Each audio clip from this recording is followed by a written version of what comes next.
The stilt house on the Tupana tributary had survived 62 flood seasons. Its ironwood legs stood 12 meters above the forest floor, black with age, hard enough to turn a machete blade. Iracema Tupana had survived 90. She was smaller than the house, bent at the shoulders, fingers of her left hand missing 3 to a caiman that caught her reaching into a fish trap back in 1966. But her eyes, those hadn't aged, dark and quick as a river hawk scanning for movement. Every January, the Jutai River swelled. Brown water crept through the Varzea forest, swallowing roots, then trunks, then everything below the canopy. The stilt houses became islands. The forest became ocean. Iracema had watched it happen 90 times. She knew the rhythm the way she knew her own breathing. Rise in January, peak in May, recede by August. The river's schedule hadn't changed since her grandmother's grandmother first drove ironwood posts into this mud. She found the tracks on a Tuesday morning in late January. Or rather, she found the claw marks. Deep grooves carved into the bark of the ancient kapok tree 40 meters from her house. Fresh, the sap still weeping amber. She steadied her canoe against the trunk and studied them. 4 parallel lines, each as long as her remaining fingers. They have finally reached the ancient route. We are no longer safe here. Pintada. 3 years running now. The same female jaguar, Iracema had named her Pintada for the dark rosettes scattered across her golden flanks like brushstrokes. One torn ear from a fight Iracema had heard but never seen. Every flood season, when the water pushed the cats off the forest floor, Pintada found the same kapok platform, a shelf of exposed roots 4 meters above the waterline, close enough to the stilt house that Iracema could hear her breathing on quiet nights. This year, Pintada wasn't alone. Below the claw marks, smaller scratches. Cubs, 2 sets. The motor canoe came on Thursday. Kawa cut the engine 50 meters out and drifted in the way he always did, cigarette behind his ear, gap-toothed grin splitting his sun-darkened face. He tossed the rope. Iracema caught it with her 7 fingers and pulled him to the dock platform without a word. He hauled the sacks up. Rice, dried beans, cooking oil, a new battery for the radio, 3 liters of diesel for the lamp. Enough for 6 weeks if she was careful. She was always careful. Iracema hung the sack of rice from the ceiling hook, away from rats, away from moisture, and said nothing for a long moment. The carved wooden rosary around her neck clicked against the post as she worked. On water my whole life. I need a bed that moves. I will come back for you in 6 weeks, Sem Doc. Kawa didn't argue. He'd been bringing supplies to Iracema for 11 years. He knew the shape of her stubbornness the way he knew the shape of the river channel. Fixed, deep, unmovable. It's too late for that anyway. 2 cubs. She came back because this is HER territory. Same reason I stay. We have an arrangement. She doesn't bother my chickens. I don't bother. Kawa loaded the empty sacks into his canoe, pulled the starter cord once, twice. The engine coughed, caught, ran rough. He frowned, pulled something from the housing, squinted at it, put it back. The engine smoothed out, mostly. Iracema watched him disappear around the bend of the tributary. The wake from his canoe rocked her dock platform, gentle, almost soothing. She didn't know, couldn't know, that the engine would seize 2 hours later, halfway to Sao Bento. That the parts Kawa needed wouldn't arrive from Tefe for 3 weeks. That the next face she'd see wouldn't be human. The water rose 4 centimeters that night. Iracema measured it the way her grandmother taught her, a series of notches carved into the northwest stilt, each one a season's memory. The notch from 2009, when the water came higher than anyone alive had seen. The notch from 1983, when her husband drowned checking fish traps in a current that changed overnight. She touched that notch every time she passed it, ran her remaining fingers along the groove. 43 years since Tomas went into the brown water and didn't come back. 43 floods without him. And still she stayed, Because this house, these stilts, this stretch of tributary, this was where her family's story lived. Every notch a chapter, every stain on the wood a memory. From the kapok tree, 40 meters through the flooded canopy, something coughed. Low, guttural, the sound a big cat makes when she's settling her cubs for the night. Iracema turned off her lamp. In the darkness, she could just make out 2 points of reflected light on the platform of roots, golden, unblinking, watching her house the same way she watched the water, with patience, with knowledge, with the kind of attention that only comes from living somewhere long enough to own it. February 8, the cooking platform. Brown water climbed the stilts centimeter by centimeter, patient and absolute, until the planks where Iracema grilled fish and boiled manioc slipped beneath the surface. She moved the clay stove to the main floor, hung the pots from ceiling hooks, adapted the way her body adapted to every flood, the way the forest adapted by holding its breath underwater for 6 months. She'd done this 40 times alone, since Tomas, since her son moved to Manaus and never wrote back, since Raoni was the only Tupana who still carried the name with any weight. The radio crackled at 7 each morning, Raoni's voice punching through the static from the Sao Bento clinic, sharp and worried and trying not to sound like either. Avo, the water report says the Jutai is running 2 meters above average this year. 2 meters. That's above your floor line by May. Over. The water's rising. They say it'll be 2 meters higher by nightfall. Let them say it. The river has a... Then come down. Come to the clinic. I have a room. I have medicine. I have... Iracema, are you there? We need a response. I know what it means. I was reading water levels before your mother was... They hadn't been through worse. Not with Iracema alone. Not at 90. But she clicked off the radio before her granddaughter could say what they both knew. The encounters with Pintada came in stages. First, sound only. The cough at dusk, the drag of a heavy body along a branch, the crack of something large moving through water nearby. Iracema cataloged each sound the way a navigator catalogs stars: position, direction, meaning. Second stage, visual. A flash of gold between green, the flick of a spotted tail disappearing behind a trunk. Pintada hunting the tree canopy for monkeys and sloths, the only prey left above the waterline. Third stage, proximity. The morning Iracema paddled her canoe along the flooded trail to check a fruit tree, and Pintada was already there, crouched on a branch 6 meters above, watching her pass with the disinterested focus of a queen surveying a peasant. "Good morning to you too, senora." She didn't change course, didn't speed up, didn't slow down. You don't show fear to a jaguar. Iracema had learned this before she learned to write her name. Fear is an invitation. Calm is a language. The jaguar said nothing back, just watched until the canoe rounded the trunk and disappeared. That was the arrangement. That was coexistence. The food math was getting tight. Rice for 3 more weeks, beans for 2, cooking oil for 1. She needed fish, but the piranhas had moved into the shallow water around her stilts in dense, nervous schools. Casting a line meant waiting, and sometimes what came up wasn't what she'd hooked. She tried the deeper channel, paddled the canoe 40 minutes upstream where the current ran faster, and the big tambaqui sometimes sheltered near submerged root systems. The paddle bit the water, her arms burned with the effort, weaker than last year, weaker than she wanted to admit. The current caught her sideways, water slopped over the gunnel. She braced, corrected, but the canoe rocked hard enough that the tackle box slid and struck her shin. For 3 seconds, the brown water was very close to her face. Then the canoe steadied. She caught 2 fish. She went home.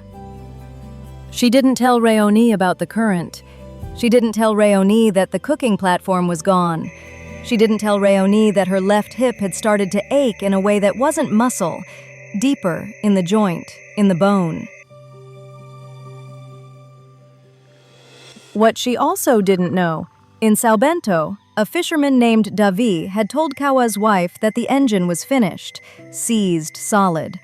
The parts were back-ordered in Tefé, and the supply boat wouldn't run for 20 days.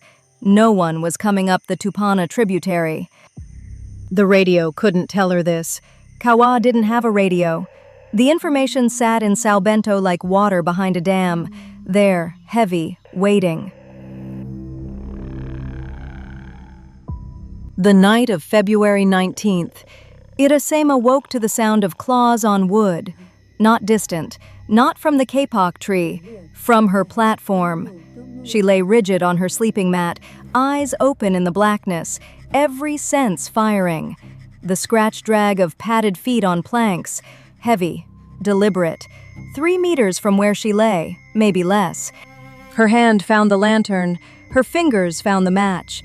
She struck it, and in the flare of orange light, 2 golden eyes stared back at her from the cooking platform edge. Pintada, wet, massive, her torn ear silhouetted against the night, water dripping from her belly onto the planks that had been Iracema's kitchen 3 weeks ago. The Jaguar had swum to the house. 3 meters, close enough to smell the musk, close enough to see the muscles shifting under spotted fur. Iracema held the lantern steady with her 7 fingers and did not move, did not breathe, did not blink. The Jaguar looked at her for 5 seconds, then turned, dropped back into the water, and vanished into the dark canopy, silent as the current that carried her. Iracema didn't sleep again that night. She sat with the lantern burning, listening to the water lap at her stilts, listening for the sound of claws, and wondering, for the first time in 62 flood seasons, if she'd made a mistake.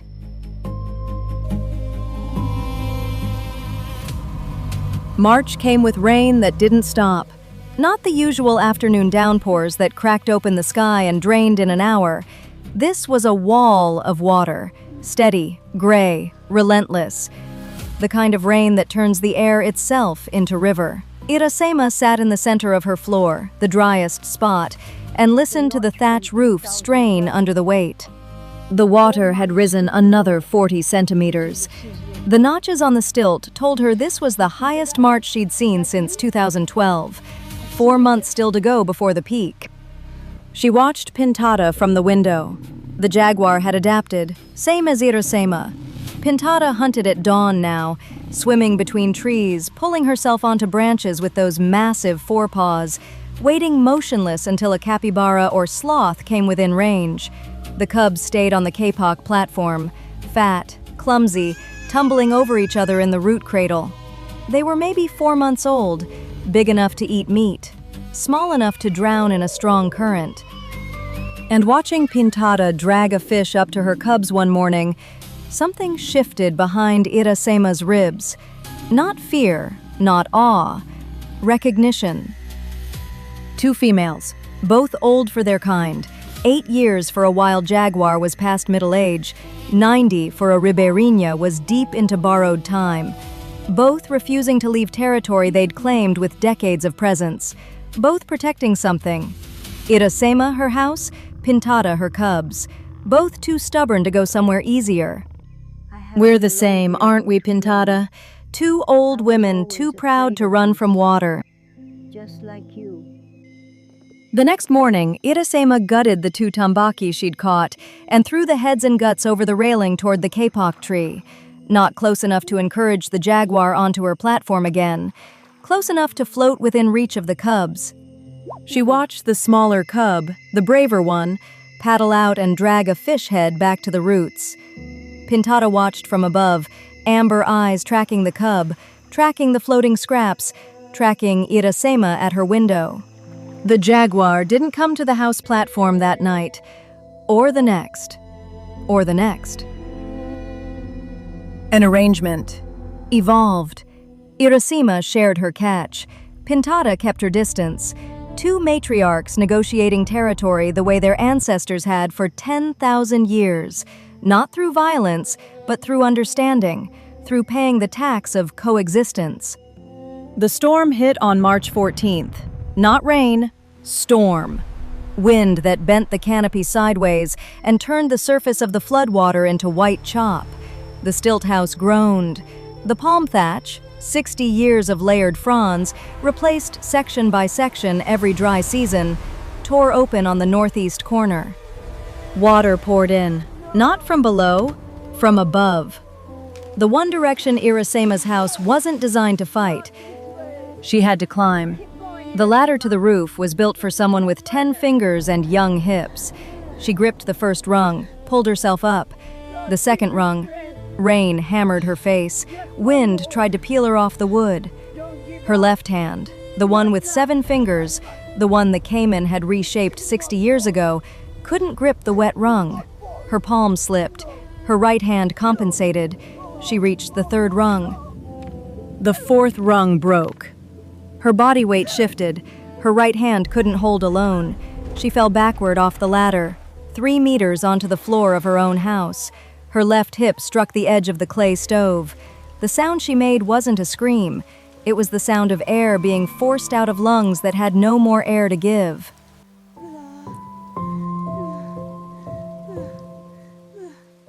She lay on the floor, rain pouring through the torn roof onto her face. Her hip. She couldn't move her left leg. Not broken. She'd broken bones before and knew that particular lightning. This was something in the joint. Something ground against something else when she tried to shift. She crawled, dragged herself across the wet floor to the radio. Her fingers found the dial, turned it. Static. She pressed the transmit button. Reach it.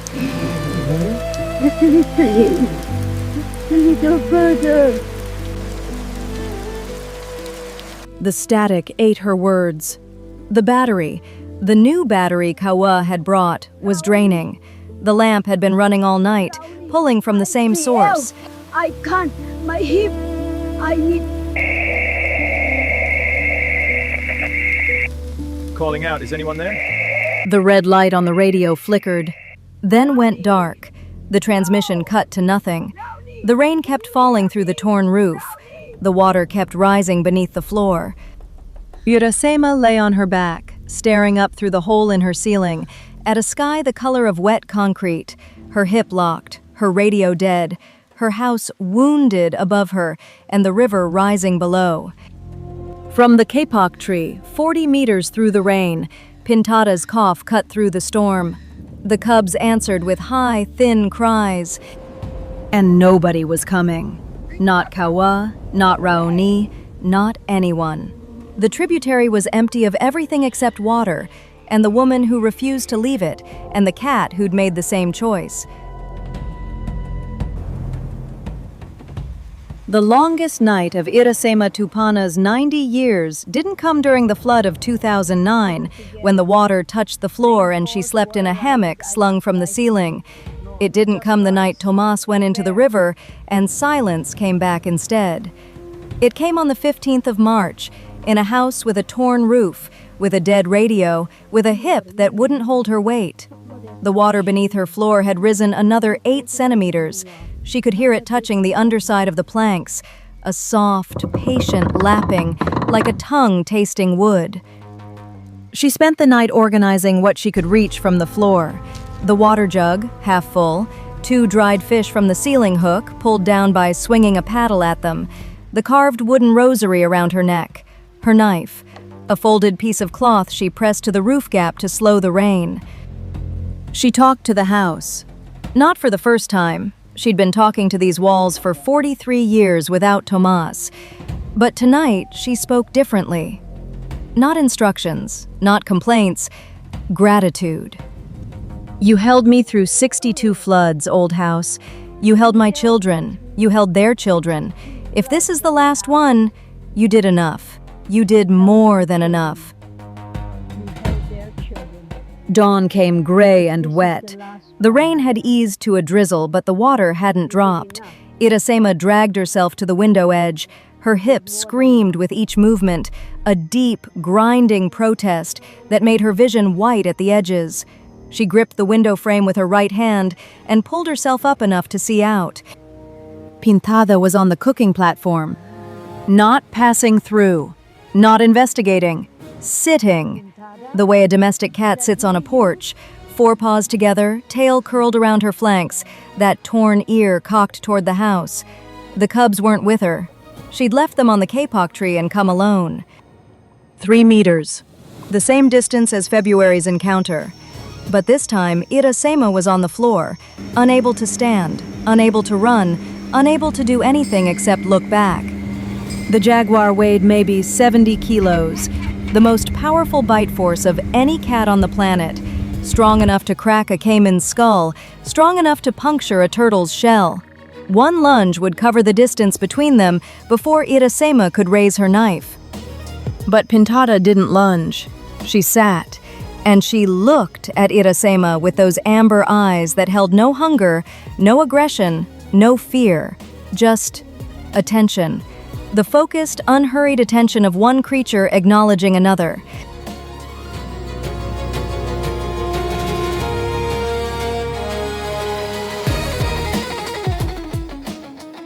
The Jaguar blinked. Slow, deliberate, the way cats blink when they feel safe. Then she turned, dropped into the water without a splash, and swam back toward her tree. Her golden body cut through the brown water like a blade through cloth. Silent, powerful, beautiful. Raoni heard the transmission. Fragments, Iracema's voice, the word fell, the word hip, then nothing. Static. She tried calling back for 40 minutes. Nothing. She found Kawa at the Sao Bento dock, his engine still in pieces, and she didn't ask. She told him they were going. We take Davi's boat. I'll pay for the fuel. We leave now. Kawa didn't argue with Raoni any more than he argued with Iracema. Stubborn women ran in the Tupana bloodline the way the river ran through the Varzea, unstoppable and carving their own path. They loaded medical supplies, food, fuel. Davi's motor was newer, faster. 3 hours upriver to the tributary. They left before the drizzle stopped. Iracema heard the motor before she saw the canoe, a sound she'd stopped hoping for, the high whine of an outboard cutting through brown water. She couldn't stand, couldn't wave. She banged the paddle against the floor, bang, bang, bang, 3 times, the old river signal for I'm here. Raoni's face appeared at the window, young, strong, terrified, her hands reaching for her grandmother the way Iracema had once reached for Raoni when she was small enough to carry. Stay with me, grandmother. I know you are, child. You are just in time. Avo. Iracema looked at her granddaughter's hands. Steady, capable. The hands of someone who'd learned to feel a pulse, to set a splint, to mix bark tea for fever, all taught on this floor, in this house, by those 7 fingers. Kawa rigged a stretcher from the sleeping mat. They eased her down to the canoe, centimeter by centimeter, and every centimeter cost Iracema something she'd never admit was pain. She gritted her teeth against the rosary beads. We must keep moving. Yes, but rest. Stop now! There! She made them paddle to the kapok tree. 40 meters through the flooded canopy, and there, on the root platform, half hidden behind the massive trunk, Pintada lay with her 2 cubs pressed against her belly. The Jaguar's eyes tracked the canoe, but she didn't move, didn't growl, just watched. Iracema, she says we go there. Follow the roots. It's her. Raoni looked at the Jaguar, looked at her grandmother, and understood something that had nothing to do with medicine or nursing or the modern world she'd trained in. She was receiving an inheritance.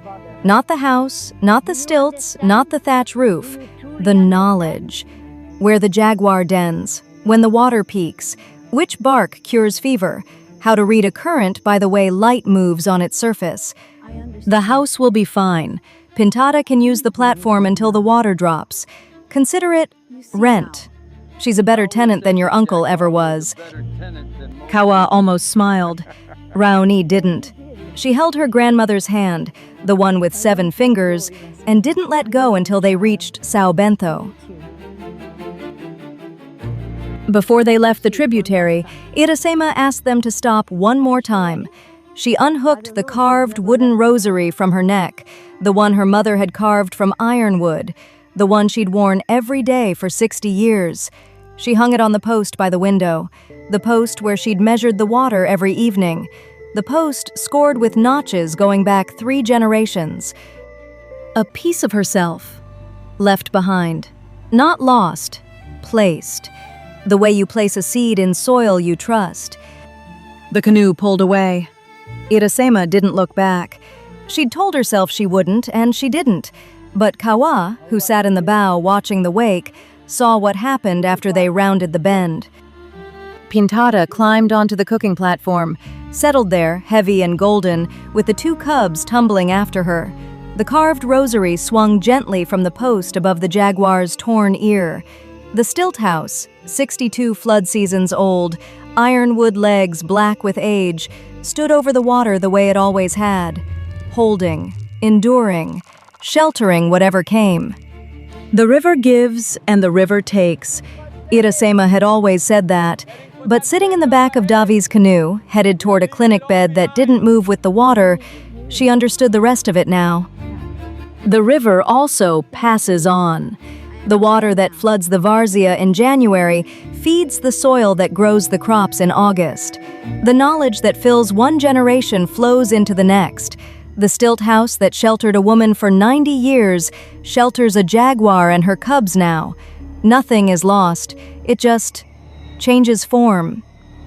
And somewhere on the Tupana tributary, in a house where a carved rosary swings from an ironwood post, a jaguar watches the water rise, patient, knowing, at home.